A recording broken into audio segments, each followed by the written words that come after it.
Heartbroken after the breakup, the little beast was plunged into despair. Lost in his thoughts, he failed to notice the oncoming danger, and an accident happened.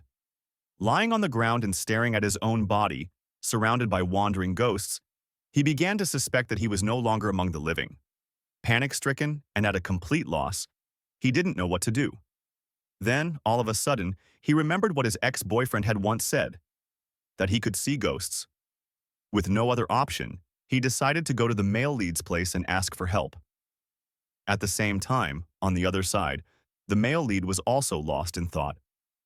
Earlier that day, a boy had greeted him, but his face had been blocked by spirits, and he hadn't been able to see what the person looked like at all. What he didn't know was that because he hadn't recognized him and had acted as if they were strangers, the little beast believed he was being deliberately ignored, and that heartbreak was what led to the accident.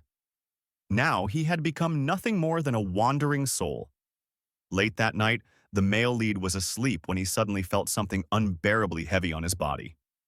He knew there were ghosts in the house, but he had never encountered one this bold enough to lie directly on top of him. The moment he opened his eyes, he saw the little beast staring at him in terror, loudly calling out, "Gay!" Seeing that the male lead could truly meet his gaze, the little beast was stunned. So what his brother had said before wasn't a lie. He really could see ghosts. That was wonderful. The male lead, utterly confused, asked what was going on and why he had ended up like this. The moment the little beast heard that, he completely broke down. It was all his fault.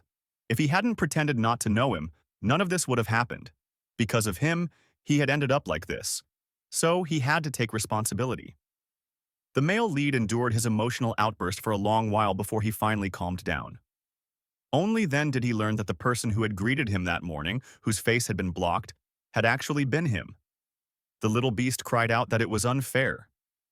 Before he died, he had been thinking about him the whole time. Now, no matter what, he wasn't going to let him go. After all, he was already dead. There was nothing left to stop him.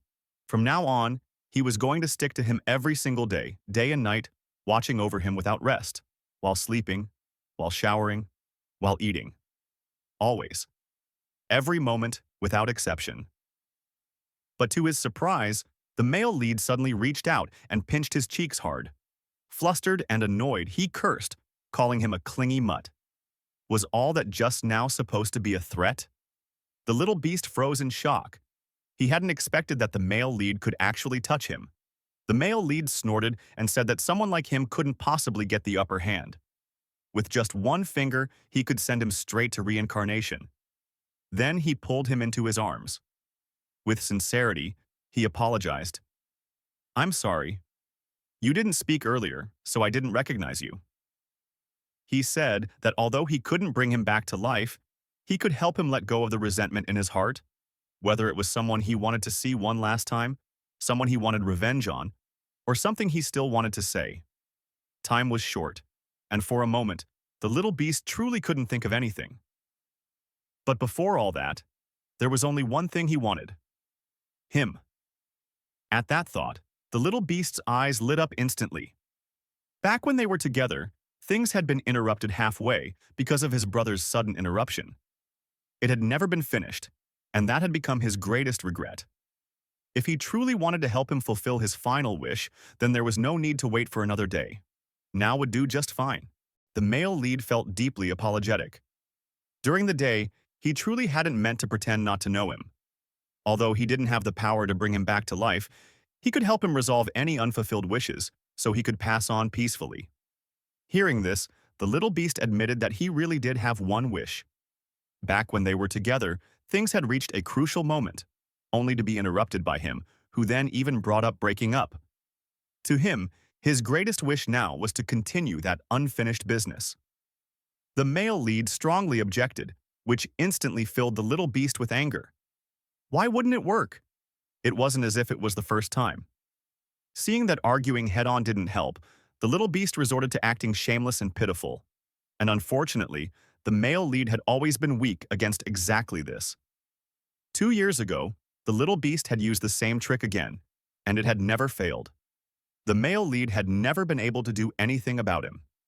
Even though he was always left utterly defenseless afterward, with that troublemaker clinging to him all day long, acting cute and coquettish, he had never once found him annoying.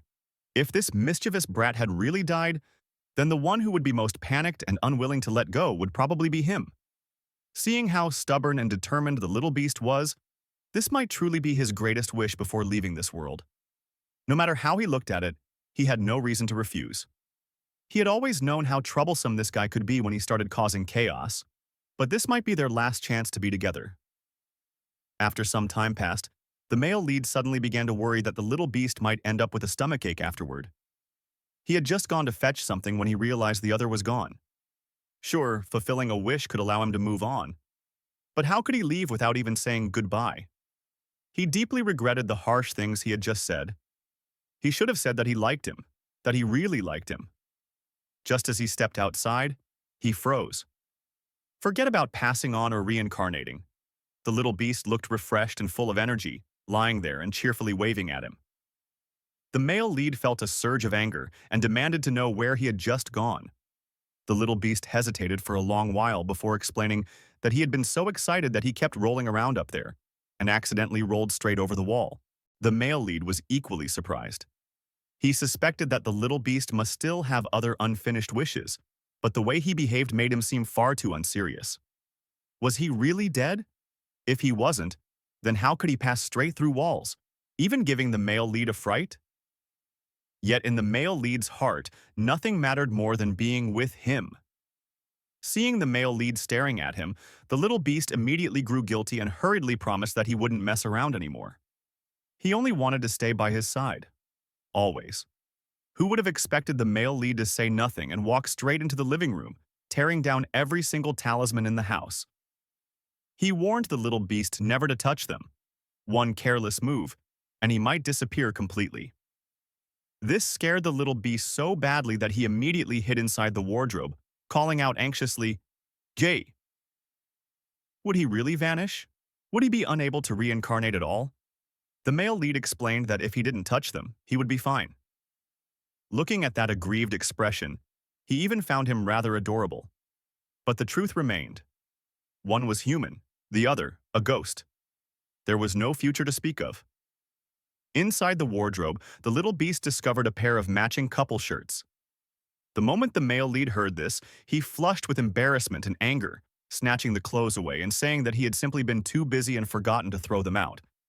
That was why they were still there. He told him not to misunderstand. That explanation was something the little beast couldn't accept.